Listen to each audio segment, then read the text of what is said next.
We're welcoming back an old friend. David Preston is back with us again. He was our keynote a number of years ago. So those of you that are not familiar with, let me read his bio to you.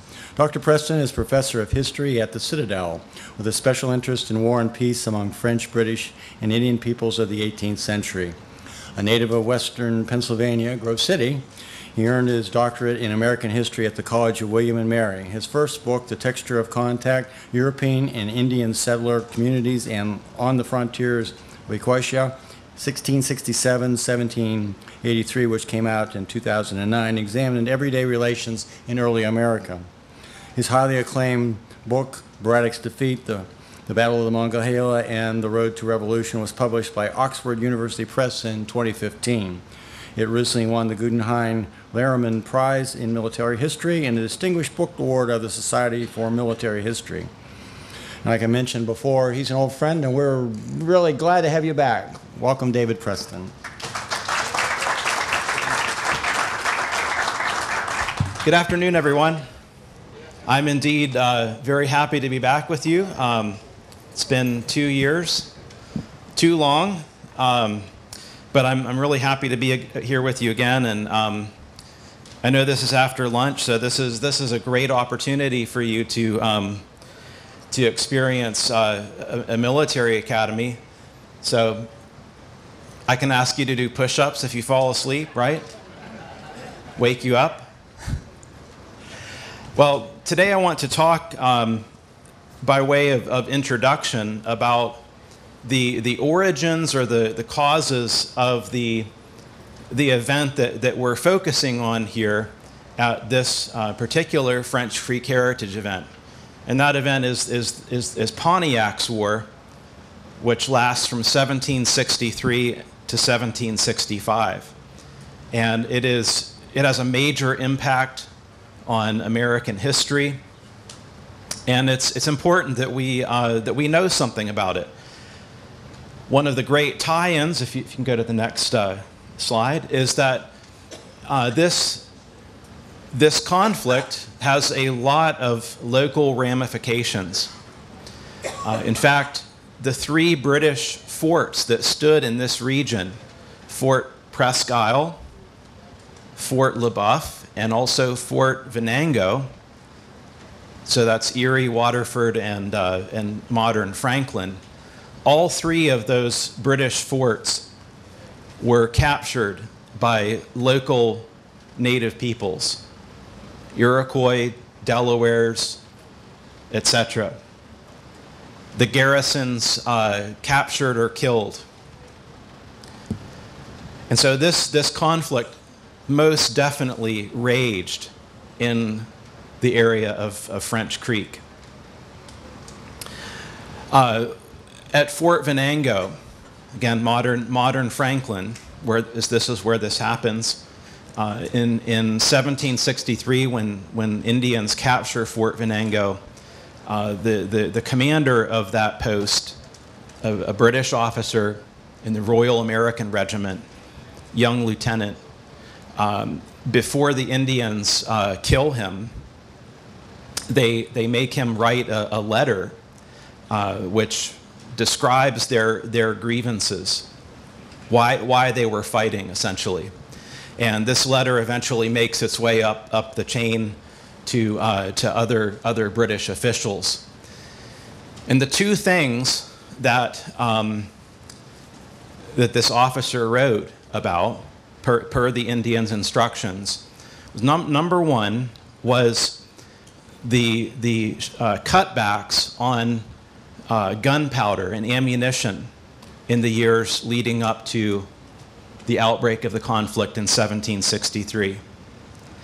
And then the second reason that the Indians identified was the very presence of British forts on their territory, which they saw as a kind of violation of what they understood their agreements were during the French and Indian War. So with that little dramatic story that identifies two causes of why the natives took up arms against the British in 1763. I'd like to delve more into that story now and talk about the background of Pontiac's War, and then the little bit about the conflict itself. If you'll go ahead to this next slide here. That should be at the speech. Okay.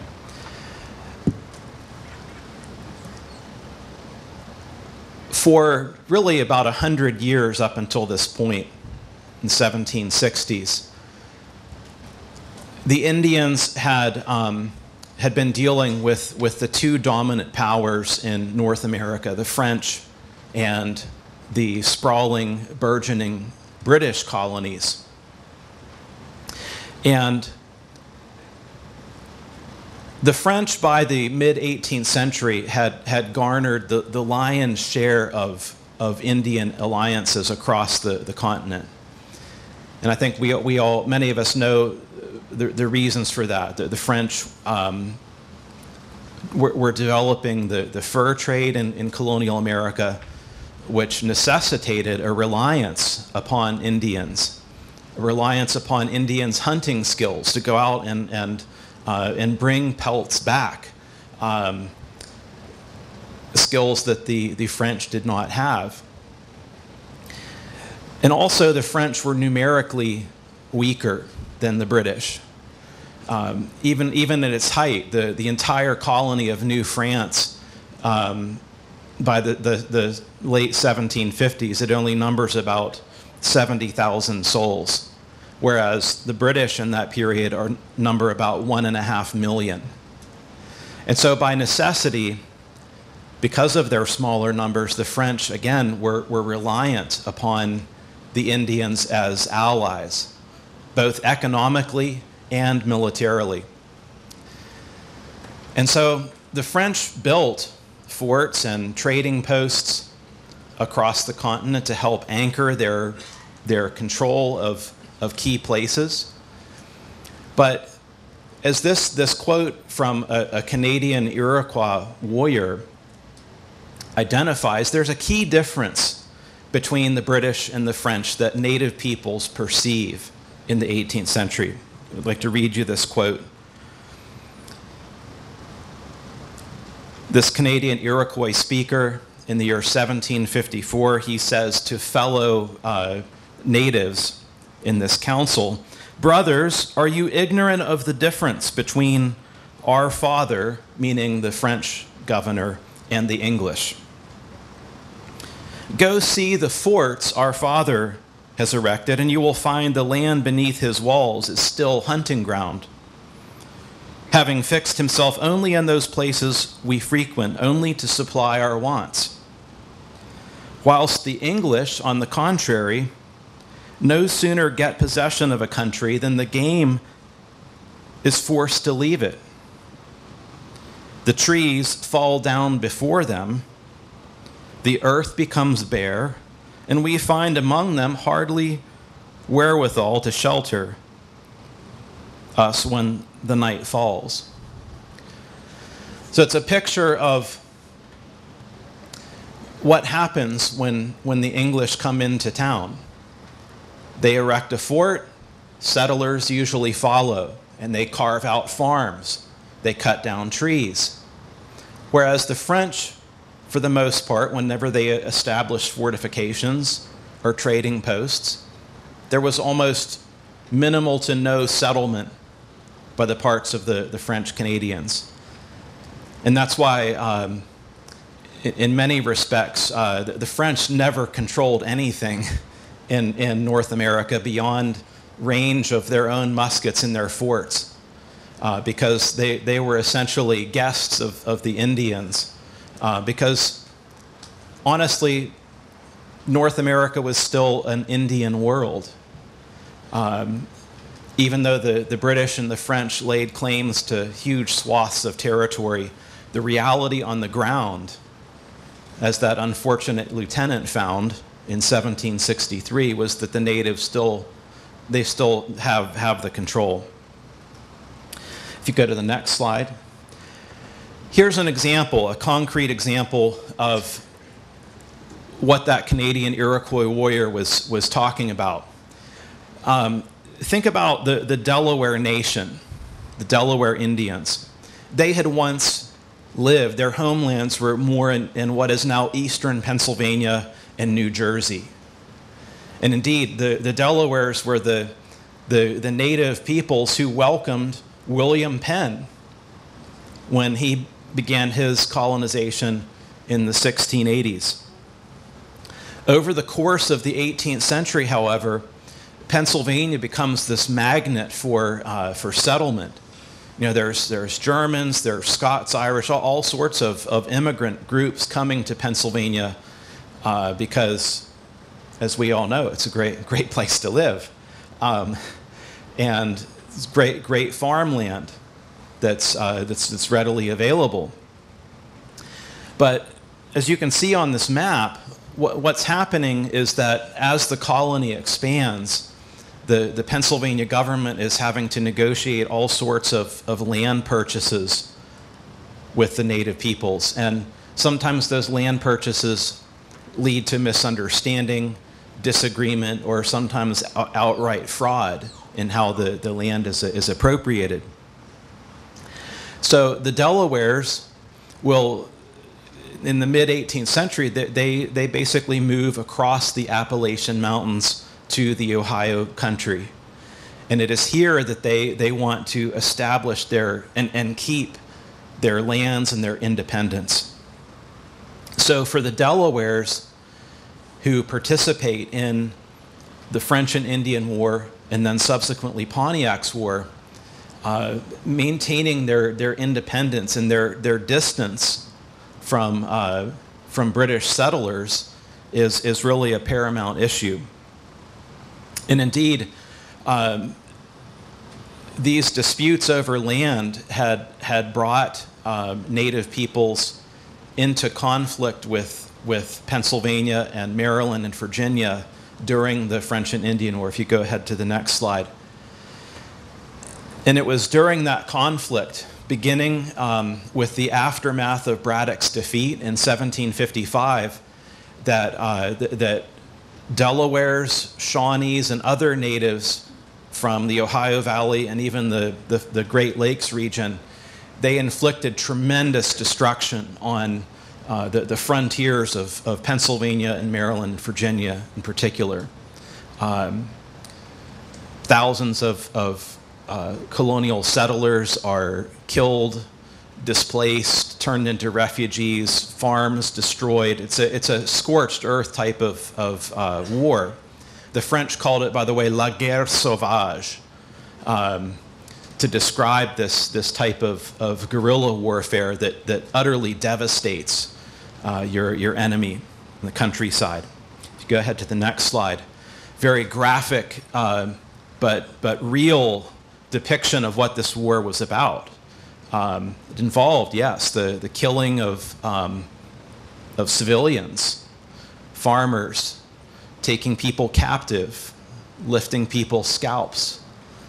On the left there is a list from, I believe, 1758, describing by name a lot of the settlers who were killed in colonial Pennsylvania.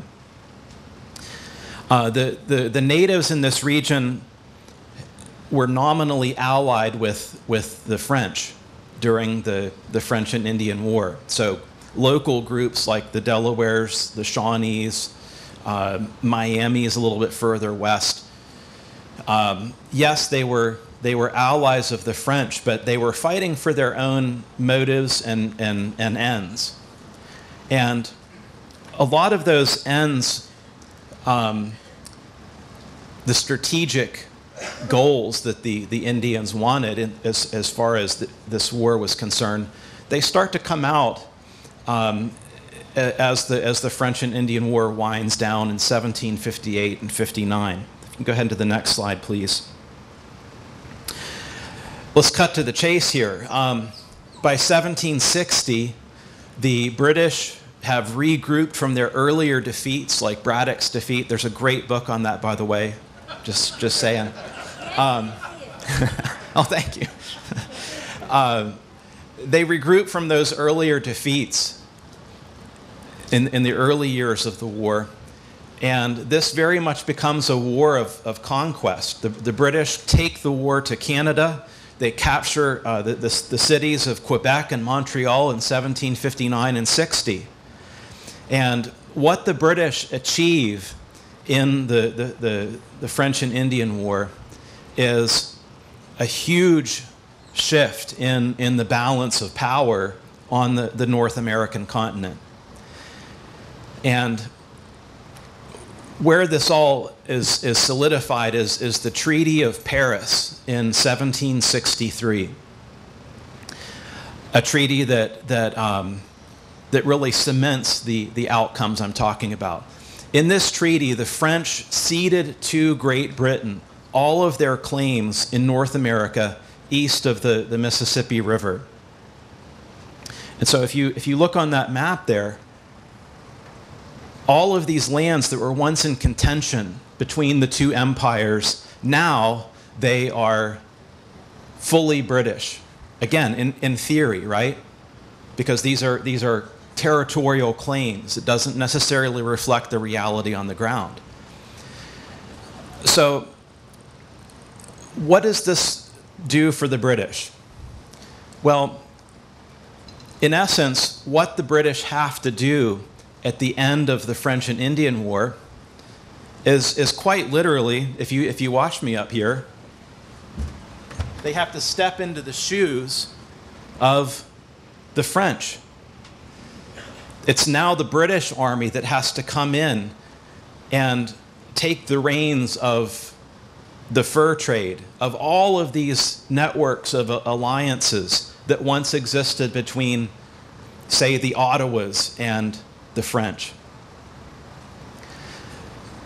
The British have to occupy French forts that are still dotting the landscape. And most significantly, the British decide to build fortifications of their own, beginning in 1759 with a fortification at the forks of the Ohio River. And that's where Fort Duquesne once stood. In 1760, the British will start to rebuild the French forts in this region that the French had destroyed when they pulled up shop and retreated back towards Canada in 1759. So the British rebuild forts at Franklin, Waterford, and Erie, Fort Venango, Fort LeBoeuf, and Fort Presque Isle. Now let's look and see what the natives think about this.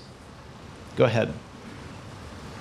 This is a British military map of Fort Pitt, dated 1761.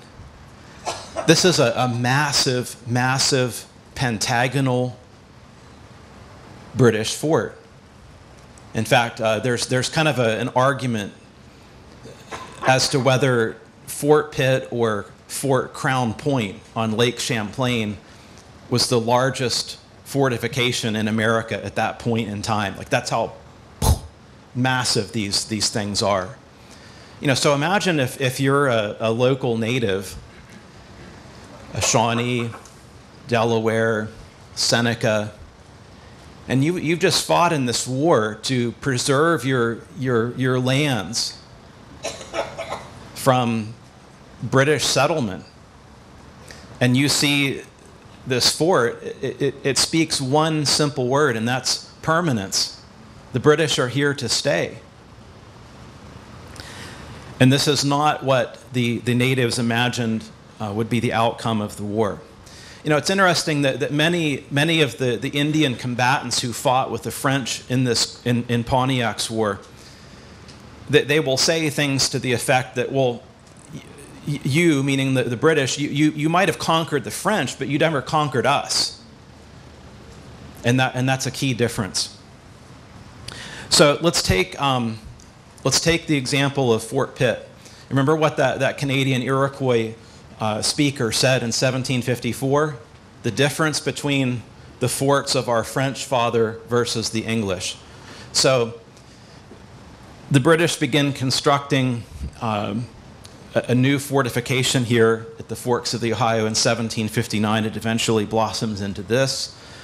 In the year 1760, there's already a civilian community outside of Fort Pitt numbering 146 men, women, and children.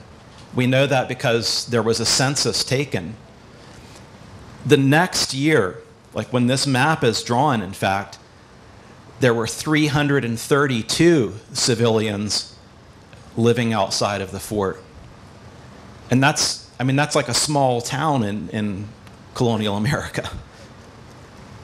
And these are a blend of peoples. If you go ahead to the next slide, a blend of different people.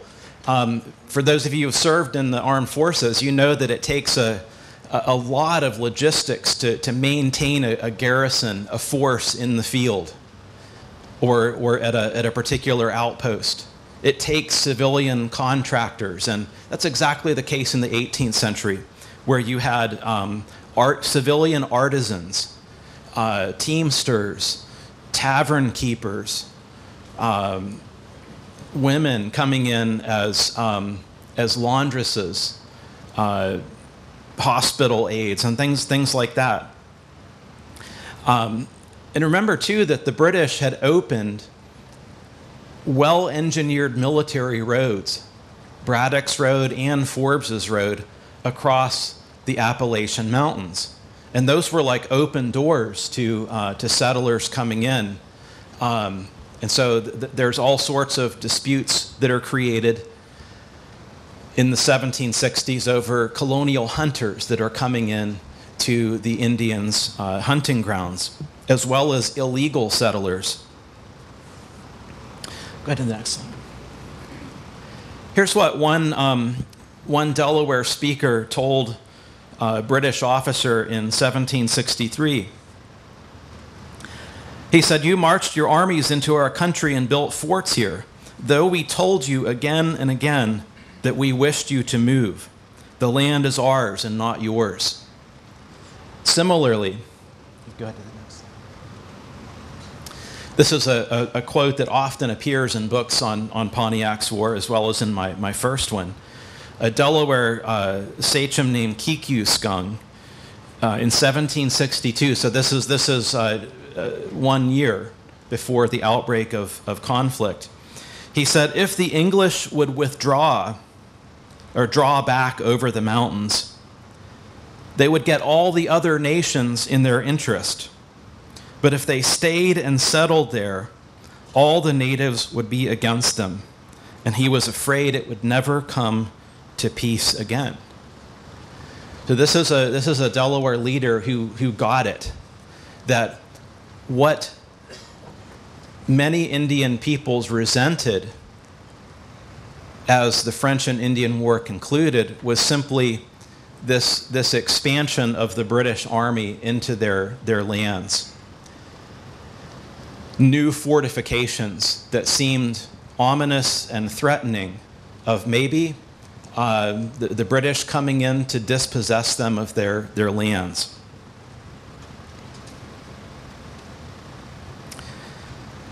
In addition, as we'll see, the terms of the relationship also begin to change in a significant way. There are certainly many British officials and soldiers at the time of events who understand the complexities of what's happening in America. One of those is Sir William Johnson, a man who's essentially spent most of his life in America with Indian diplomacy and relations. And he says here, "The Indians have repeatedly said at several conferences in my presence that they were amused by both parties," meaning the French and the English, "with stories of their upright intentions, and that they made war for the protection of the Indians' rights, but that they plainly found it was carried on to see who would become masters of what was the property of neither the one nor the other. If I told you about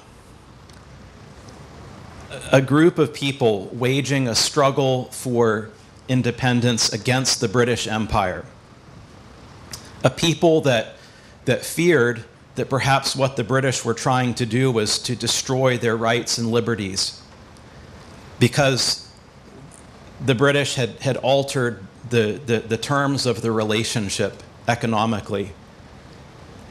You might be thinking that I'm talking about the colonists in the build up to the Revolution, when the British start passing all of those measures of taxation, like the Stamp Act, the Townshend Acts, the Tea Act, all these things that help precipitate the Revolutionary War. But that parallel, in many respects, is true of what the Indians are perceiving in the aftermath of the French and Indian War. They're fearful of what this new powerful British Empire is going to mean for their lives and for their communities. And again, the British, they do change the terms of the deal in a way that the natives find threatening. If you go ahead to the next illustration. So one of the origins of Pontiac's War has to do with changes in British policy governing Indian relations and trade. Remember that the British, this is going to start to sound familiar, the British had just waged this massive war all over the world.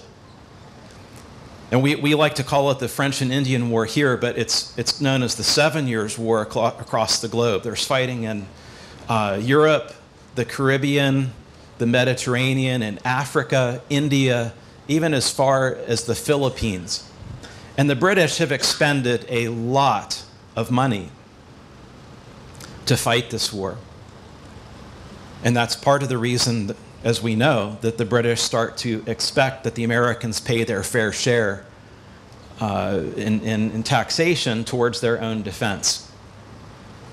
In the same way, native peoples were really the first to experience this British desire to cut back on expenses and watch your pocketbook in the ledger. So the British, in the aftermath of the war, they start cutting back on the giving of gifts. This was a ceremonial part of Indian diplomacy in the 18th century, but it was monumentally important to natives. In any typical conference or treaty in the 18th century, there was always an exchange of gifts between the Europeans and the Indians. For the natives, gift giving was probably one of the most critical parts of any conference or treaty, because what gifts symbolized to them was ultimately goodwill. That there was a commitment on the part of the partner to be faithful to the relationship. So when the British start to cut back in 1759, 60, 61, 62 on what was a very typical gift given especially by the French, which was gunpowder and ammunition, which enabled the Indians to sustain their families and hunt. You know, they're not asking for arsenals of ammunition. Usually these gifts were enough to just sustain them for hunting. And so as one British engineer here expresses in this quote, he says, "The Indians think it very strange that this custom should be so immediately broke off by the English, and the traders not even allowed to take so much ammunition with them as to enable the Indians to kill game sufficient for the support of their families. What does that say about the nature of your ally that, by the way, you're stuck with because the French are gone now, right? What does that say about the nature of your ally that they're essentially cutting off your ability to go out and hunt? That's why, again, it was so important to the natives that they told this British lieutenant about to be executed that was one of the main reasons that they rose up in arms.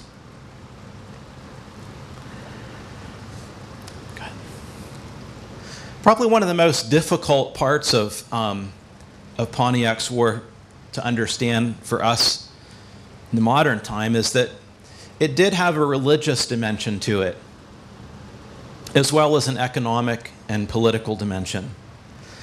And I'll try to summarize this in a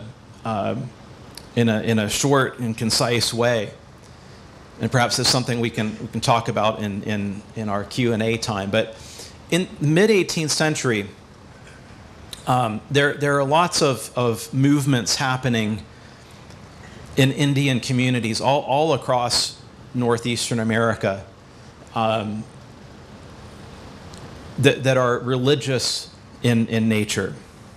And the best way to kind of summarize this is that these native religious movements were about revitalization of their communities, their lives. One of the most famous religious figures among the natives at this time was a Delaware Indian leader named Neolin. And he spreads this message, he and others like him that are spreading this message of revitalization spiritually. It has an enormous impact on the shaping of Pontiac's War. As I'll describe in just a moment, the Ottawa leader Pontiac himself was deeply impacted by the message of Neolin. It's best to let this individual speak for himself, or at least how his words are recorded by a European. It says, "The Master of Life asked Neolin in this vision or dream, 'This land where you dwell I have made for you, and not for others.'" So let's stop there. The Master of Life, this deity, is affirming to Neolin, to the Indians, that this land is theirs in a kind of God-given way. "Whence comes it that you permit the whites upon your lands? You could live as you did before those whom you call your brothers came upon your lands. Did you not live by the bow and arrow? You had no need of gun or powder or anything else. As to those who trouble your lands, drive them out, make war upon them. I do not love them at all. They do not know me, and are my enemies and the enemies of your brothers," meaning the French. "Send them back to the lands which I have created for them, and let them stay there. Drive off your lands those dogs clothed in red." Who's he referring to there? The dogs clothed in red. The redcoats garrisoning all these new forts, or old forts, who will do you nothing but harm. So you can see here that this religious message has a pretty clear political implication, doesn't it? And this is where leaders like Pontiac, who was a civil leader, a warrior, come into play. Go ahead. You know, this is a war that bears the name of an Ottawa named Pontiac. And yet, he remains a very mysterious figure, in part because there's very little documentation about him. Ultimately, this is a war that bears his name, but it is a war that is so broad in nature that it would be impossible for one person to have personally orchestrated all of it. I tend to see Pontiac as a very crucial figure, especially in the vicinity of Detroit. Pontiac is also significant in the fact that he is the first to rise up in 1763 and take up arms against the British, again, in the vicinity of Detroit. And certainly, his name becomes well known among natives and certainly the British. The war is much more, it has an organic quality to it, though. And what I mean by that is that when you look on the map, there's a host of different native nations involved all across the continent. And they all strike at roughly the same time, but as I'll show you, for different reasons. This is this statement here about Pontiac's leadership. This is an example of how he is taking and shaping the message of Neolin in a kind of overtly political or military way.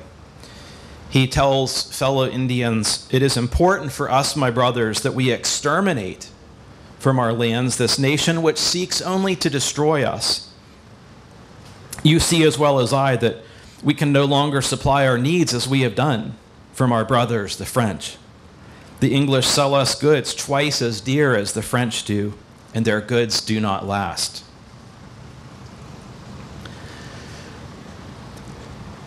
So by 1763, again, across the northeastern part of North America, there is a wide degree of discontent and fear and suspicion in the parts of many different Indian peoples, again, stretching from the Great Lakes, nations like the Menominee or the Ottawa, the Fox, the Potawatomis, again, to this region with nations like the Delawares and the Shawnees and the Senecas.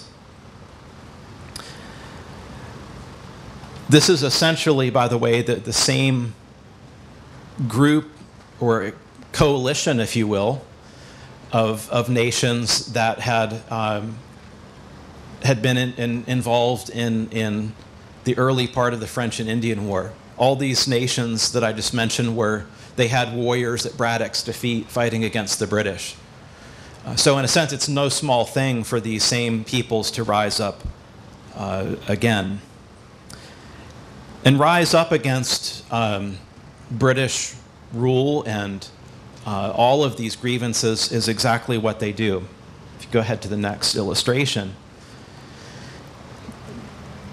This is where I'm going to end things and kind of pass the proverbial baton off to some of the other speakers who are going to be talking this weekend, especially my friend Tim Todish, who's going to focus more intently on the military phase of Pontiac's War.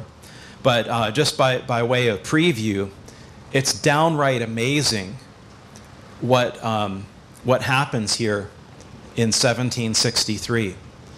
I mean, very quickly, nations across the continent begin to attack and capture all of these British military outposts, to include, as you can see on this map here, Fort Weohtanon, the Wabash River, Fort St. Joseph, Fort Miami.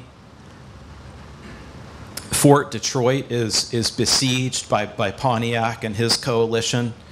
Fort Michilimackinac should be on this map. That's another one that's taken. Fort Sandusky. And then on the right-hand side of the map, you can see, Fort Ligonier is threatened by natives at times. The Battle of Bushy Run that we heard about this morning, that was wrapped up in the whole siege of Fort Pitt. So that garrison is under attack. Fort Niagara is also besieged as well in 1763. And last but not least, as I mentioned before, and I'll end where we began, which was the capture in the year 1763 of Fort Presque, Fort Le Boeuf, and Fort Venango. Again, that is the local manifestation of this broader conflict known as Pontiac's War. So I'd be happy to take any questions that you have. We're also going to have a round table with the speakers immediately following this. So this is your time to ask questions and continue the conversation. Thank you.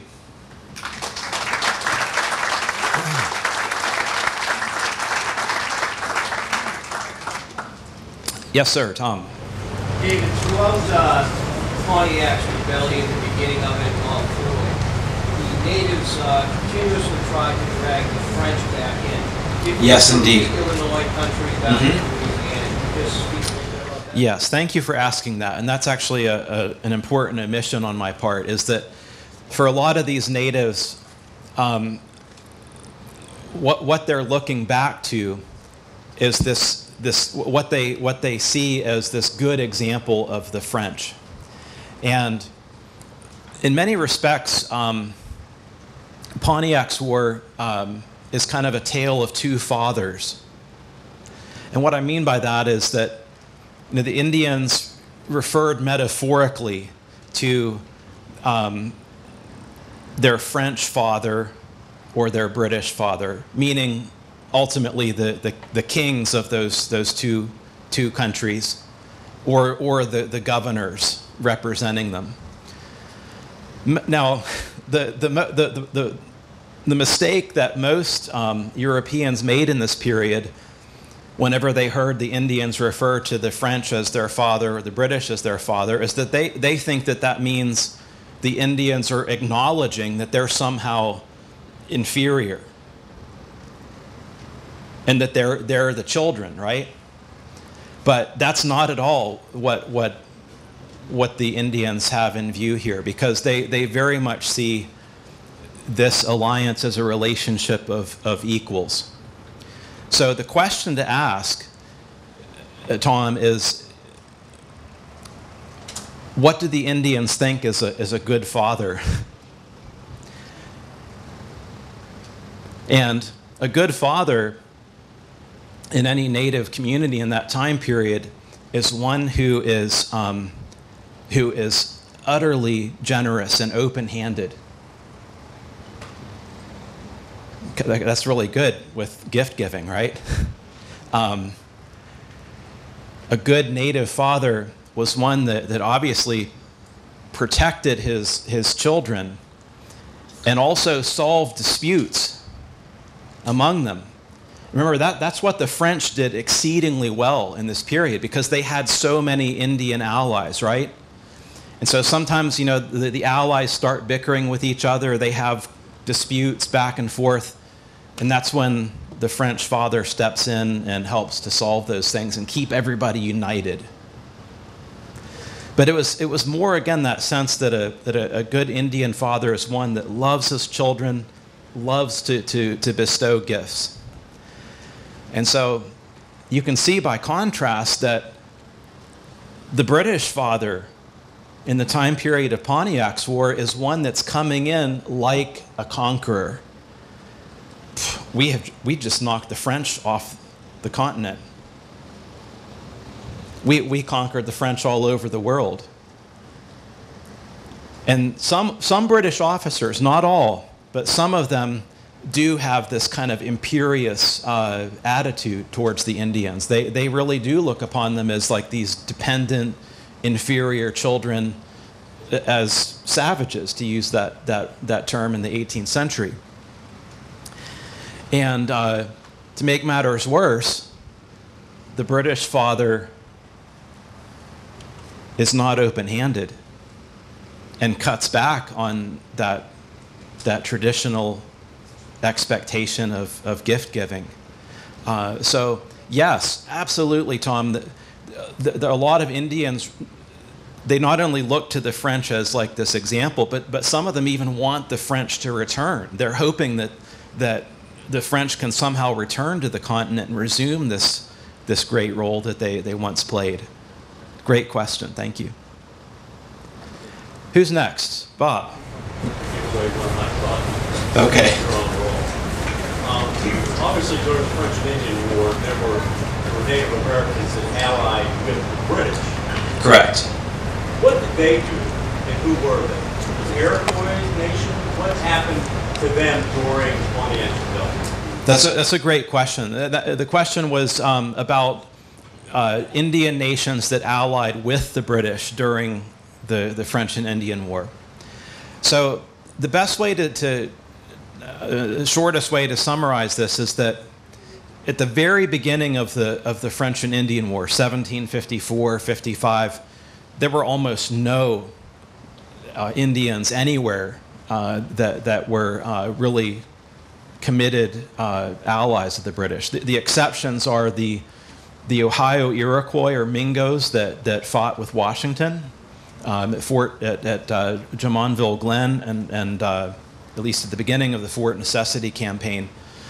The Cherokees in my neck of the woods in South Carolina, yeah, they were probably the strongest British ally in that region. The Iroquois, the Six Nations, the Haudenosaunee, the people of the Longhouse, they really wanted to maintain a kind of more or less neutrality in the conflict. And with some exceptions, they do that for the most part. Over the course of the war, as the British really start to engage in trying to attract Indian allies, and then also as the war itself begins to shift to the British victory,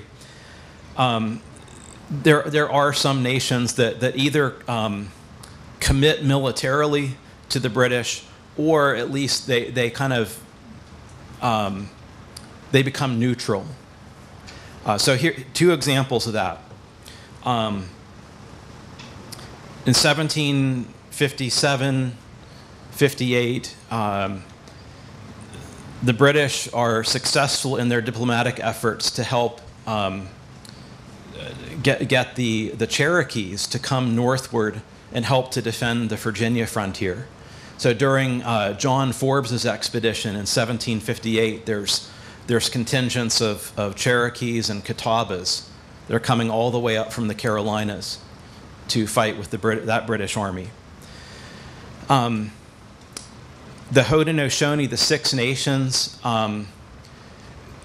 they really fundamentally turned more towards the British in 1759 during the Niagara campaign, and then in 1760 as well.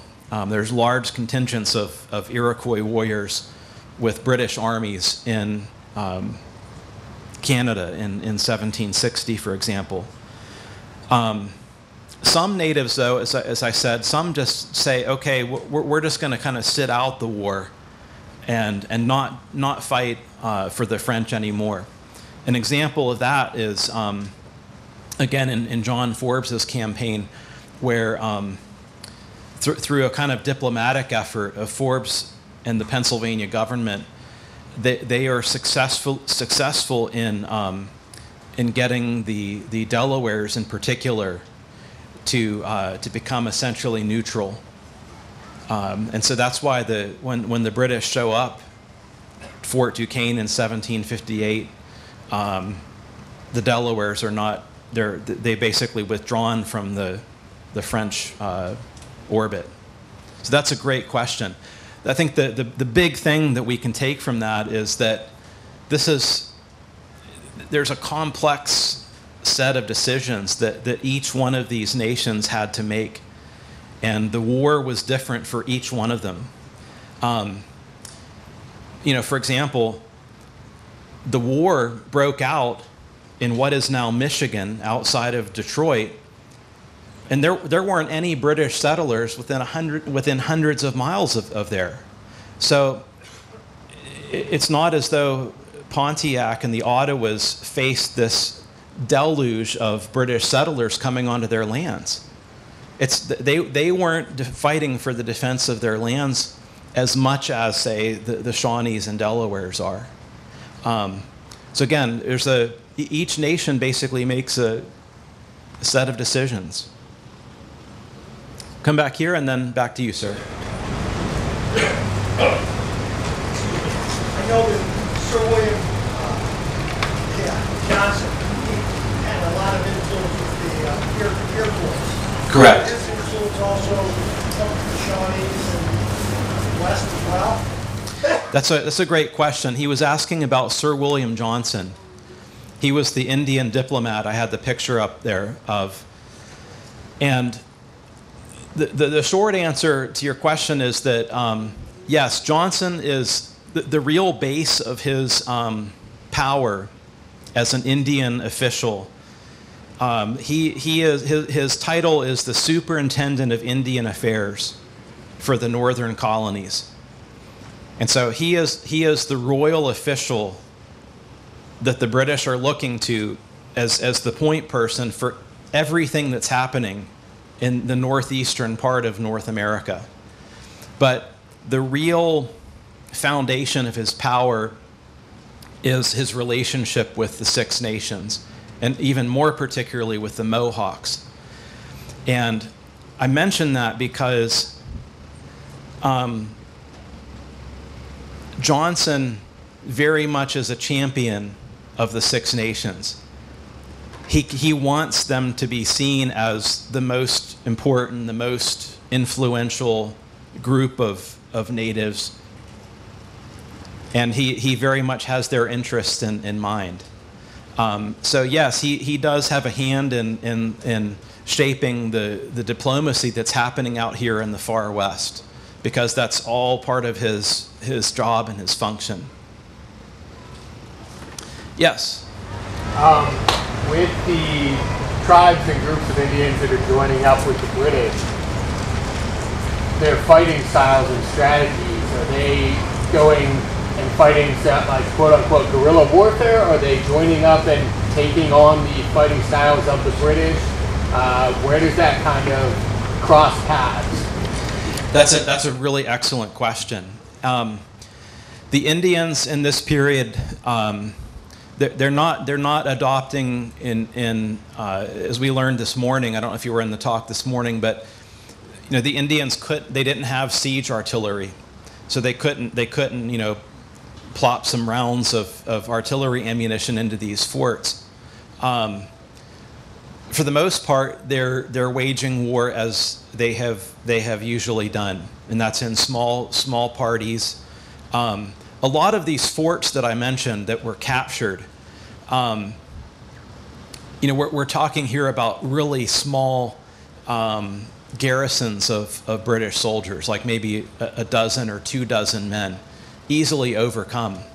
The other thing that's happening in Pontiac's War is that the natives are again unleashing utter devastation on those settlement frontiers further east.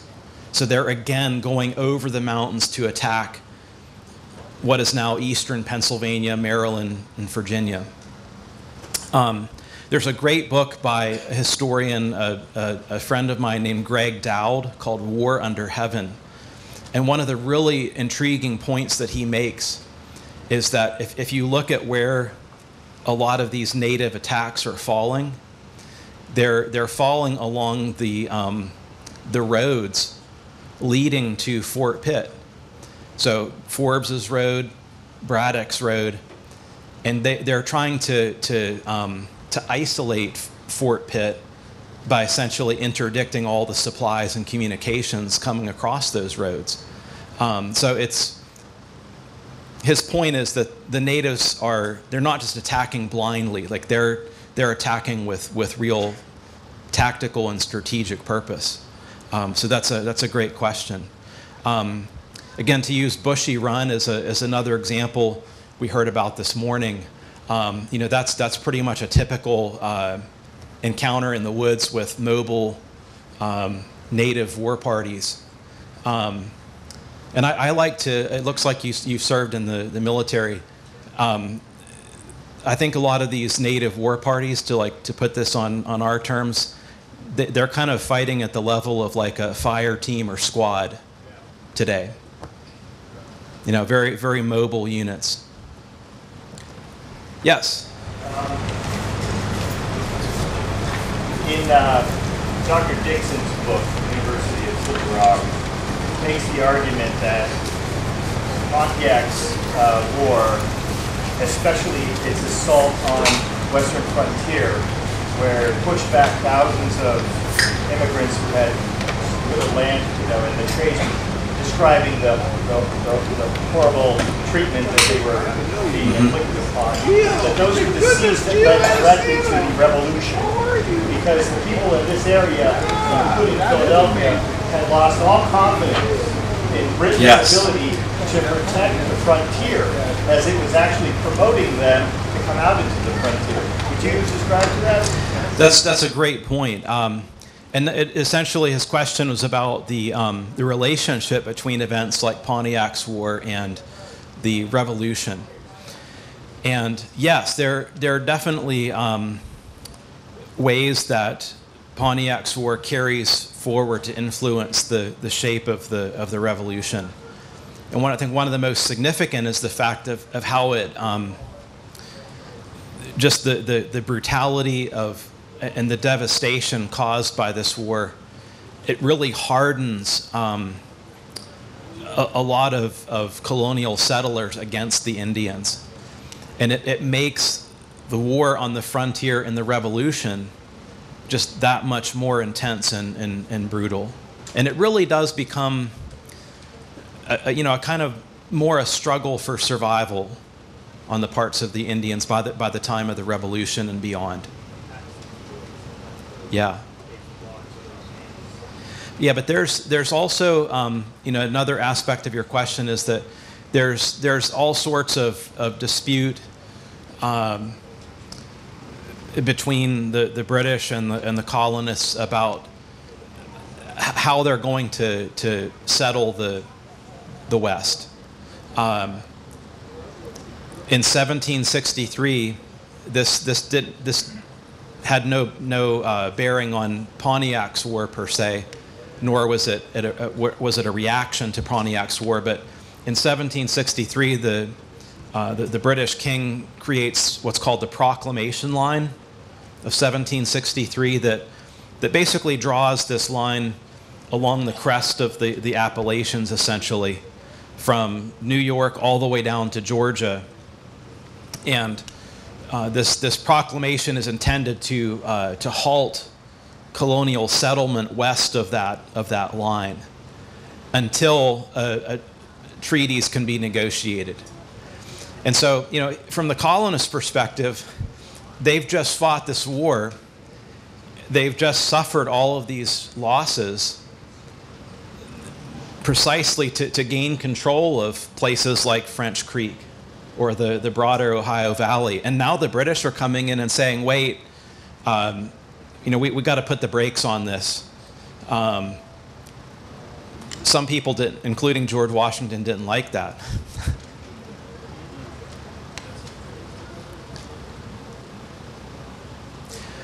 Why don't we stop there? Bob is going to moderate our next session, which will be a roundtable among the speakers. So any and all questions about this period, the French and Indian War, the Revolution, or anything that's on your mind, please come back and let's have a good conversation about this history that we're all interested in. Thanks again.